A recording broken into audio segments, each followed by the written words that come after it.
এমনকি বাইতুল মুকাররম জাতীয় মসজিদ, ওই মসজিদের খতিব পর্যন্ত নিয়োগ দিয়েছিল মুফতি রুহুল আমিন, যেই বাটপার হাসিনাকে বলেছিল কওমি জননী। নাউজুবিল্লাহ কোন? যেই হাসিনা হাজার হাজার কওমি ছাত্রদেরকে শাপলা চত্বরে গুলি করে শহীদ করলো, আর ওই হাসিনাকে নিয়ে যায় ঢাকা সমাবেশে কওমি জননী উপাধি দিয়েছিল এই রুহুল আমিন জাতীয় মুনাফিক। এই হাসিনাকে কওমি জননী বলার মাধ্যমে কওমি মাদ্রাসার লক্ষ ছাত্র সঙ্গে গাদ্দারি করেছে, আজকে হাসিনার দালালি করেছে। আবার গত শুক্রবারে দেখেছেন গোপালগঞ্জ থেকে ভাড়াটিয়া লোক এনে মুসল্লিদের উপরে হামলা করেছে। আমরা বলতে চাই আল্লাহর শুকরিয়া, আজকে সন্ধ্যের দিকে নিউজ দেখেছি তার খতিবের পদ থেকে তাকে বাতিল করে তার চাকরি ক্যান্সেল করে দেওয়া হয়েছে। আল্লাহু আকবার বলেন। আমরা এটাই চাই। তবে ধর্ম উপদেষ্টাকে বলবো, এতদিন পরে তাকে চাকরি থেকে বাদ দিলেন কেন? 1 মাস আগে হাসিনা যেদিন পালিয়ে গেছে, খতিবও পালিয়ে গেছে। কে ভাই, আমরা জীবনে জানি চোর পালে যায়, ডাকাত পালে যায়, ধর্ষক পালে যায়, কিন্তু মসজিদের ইমাম পালে যায় এরকম ঘটনা আমরা জীবনে দেখিনি। এ কথা কর না কা? আমাদের বগুড়ে একটা কথা আছে, চোরের মন। এ যেরকম চোরের মন, ও যে 1.5 মাস পালিয়েছিল, তার পালিয়ে থাকাই প্রমাণ করে তার ভেতরে ভেজাল। এ যেরকম ভেজাল। কিন্তু আজকের প্রোগ্রাম থেকে আমরা বলবো, ওই জাতীয় মুনাফিক, জাতীয় গাদ্দার রুহুল আমিনের শুধু চাকরি বাতিল করলে হবে না। গত শুক্রবারে মুসল্লিদের উপরে হামলা করে মসজিদকে রক্তাক্ত করেছে, বাইতুল মুকাররম মসজিদকে রণক্ষেত্র, যুদ্ধক্ষেত্র তৈরি করেছে। ওকে গ্রেফতার করে বিচারের আওতায় আনতে হবে। আমরা মসজিদের সঙ্গে বেয়াদবি মানতে পারি না। তার কারণ মসজিদের সঙ্গে বেয়াদবি করা মানে হলো আল্লাহর সঙ্গে যুদ্ধ ঘোষণা করা।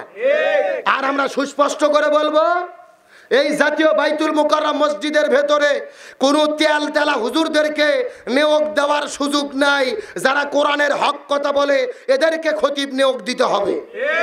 আজকের প্রোগ্রাম থেকে আমরা দাবি করব, জাতীয় মসজিদ বাইতুল মুকাররমে আমাদের প্রিয় ভাই মুফতি আমির হামজা, আল্লামা মামুনুল হক, মুফতি জসিমউদ্দিন রহমানি, যেই হুজুরগুলো জেলেবন্দি থেকে, আয়না ঘরে বন্দি থেকে হাসিনার দ্বারা নির্যাতনের শিকার হয়েছিল, তাদেরকে জাতীয় মসজিদের চাকরি দিয়ে তাদেরকে সম্মানিত করা দরকার। আমার কথার সঙ্গে কি আপনি একমত? অনেক আবার ফেসবুকে বুদ্ধিজীবী সাজা বলতেছে যে নির্দলীয় লোক নিয়োগ দাও। কে নির্দলীয় লোক নিয়োগ দেওয়া লাগবে? কে নির্দলীয় লোক কি হাসিনা তার আছে? এ কথা কর না কা? বরং হাসিনার বিরুদ্ধে হক কথা বলতে গিয়ে যারা জেলে বন্দী ছিল এদেরকে সম্মান দেওয়া দরকার। আমার প্রিয় ভাই মুফতি আমির হামজা, আল্লামা মামুনুল হক, মিজানুর রহমান আজহারি দেশ ছেড়ে গেছে এই যন্ত্রণায় পড়ে, প্রয়োজনে আজহারিকে ইমাম নিয়োগ দেন, আমির হামজাকে দেন। আমরা কোনো তেলা হুজুরকে আর জাতীয় মসজিদে চাই না। আমরা হক্কানি আলেমদের মাধ্যমে জাতির দুর্দিনে কোরআনের হক কথা শুনতে চাই কি চাই না? আপনাদের কি কষ্ট হচ্ছে? রাগ করতেছেন? ওই হাসিনা পালিয়ে গেছে, কোনো ষড়যন্ত্র বন্ধ হয় নাই।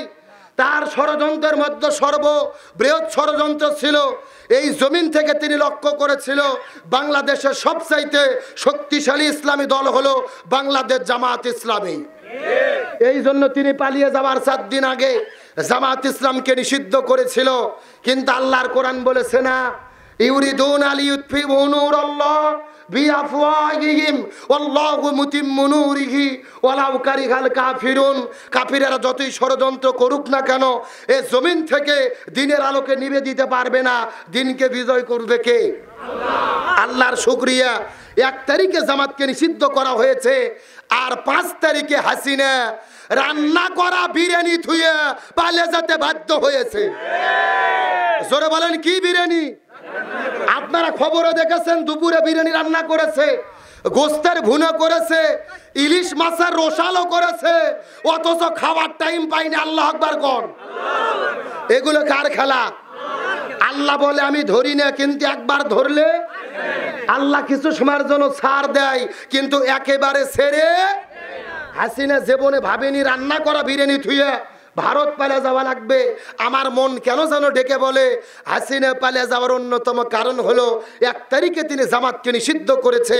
আল্লাহ তাআলা ইসলামী দলকে নিষিদ্ধ করাকে সহ্য করে নাই। তোমরা নিষিদ্ধ করতে চেয়েছো, আল্লাহ বিজয় করে দিয়েছে। হাসিনা পালিয়ে যাওয়ার আগে বাংলাদেশে জামাত ইসলামের নাম বলা যেত না, অথচ আজকে বাংলাদেশের দিকে তাকিয়ে দেখেন মনে হচ্ছে জামাত ইসলাম ছাড়া আর কোনো লোকই নেই। এ কথা কর না কা? এমনকি যারা আওয়ামী লীগ করতো ওরাও ফোন দা জামাতের লোক বলতেছে ভাই আমরা এখন জামাতের লোক। সুবহানাল্লাহ কোন? এটাই হলো আল্লাহর বিজয়। আমার নবী যেদিন মক্কা বিজয় করেছিল ওই সুফিয়ান সারা জীবন রাসূলের বিরোধিতা করেছে, অথচ মক্কা বিজয়ের দিন হাতে হাত রেখে কালেমা পড়ে মুসলমান হয়েছে। সুবহানাল্লাহ কোন? এই জন্য আমরা তাদের বিরুদ্ধে দাঁড়াবো না। তারা যদি তওবা করে ফিরে আসে তাদের বিরোধিতা করব না, কারণ ইসলাম কায়েম করতে গেলে বিরোধিতা করে লাভ নাই। ইসলাম কায়েম করতে গেলে আমাদের সবাইকে দরকার। কথা বলে না কেন?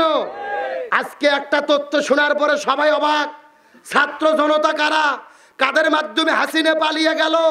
যারা আন্দোলন করেছে 150 জন সমন্বয়ক, তার ভেতরে 108 জনই হলো ইসলামী ছাত্র শিবির। আল্লাহু আকবার বলে। এতদিন পর্যন্ত তো পরিচয় প্রকাশ করেনি, গতকালকে থেকে পরিচয় প্রকাশ শুরু হয়ে গেছে। ঢাকা বিশ্ববিদ্যালয়ে যিনি শিবিরের সভাপতি সাদিক কায়েম, তিনি তার পরিচয় প্রকাশ করেছে। কেন্দ্রীয় সমন্বয়ক হিসেবে তিনি ছিল। তার মানে বোঝা যাচ্ছে তোমরা যেটা বলেছো শেখ হাসিনা ঠিকই বুঝেছিল। উনি বলেছিল যে আন্দোলন যারা করতেছে এরা সব শিবির। আল্লাহু আকবার কোন? হাসিনা বুঝলেও তো কাম হয়নি। আল্লাহ তাআলার খেলা হলো বড় খেলা। তুমি যেই বলেছো চাকরি মুক্তিযোদ্ধার নাতিপুতি